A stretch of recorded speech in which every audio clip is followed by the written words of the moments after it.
Champua range Chamakpur section रे चोरा चालाण बेले वन विभाग चढ़ाऊ करी एक चोरा पटा बोझई मैक्सिमा गाड़ी जबत करने सहित एक खड़ी पथर बोझई मारुति कार को मध्य जबत करिछि। तेबे दुईटी जाक गाड़ी को छाड़ी अभियुक्त फेरार हो जाइछन्ति। गुमुरा बीट अधीन चमकपुर संरक्षित जंगलरू मारुति कारटी खड़ी पथर बोझई करी जिवा समय फरेस्टर एवं वन कर्मचारी चढ़ाऊ करी धरिथिया बेले गाड़ी को छाड़ी अभियुक्त माने दौड़ी पଳାଇଥିଲେ।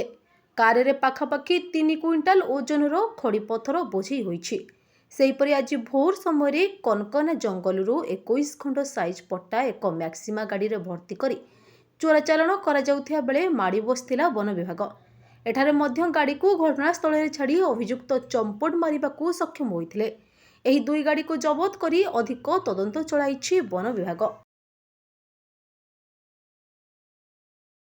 जोड़ारू भगवान गिरी रिपोर्ट, कुष्ठरोग खबर।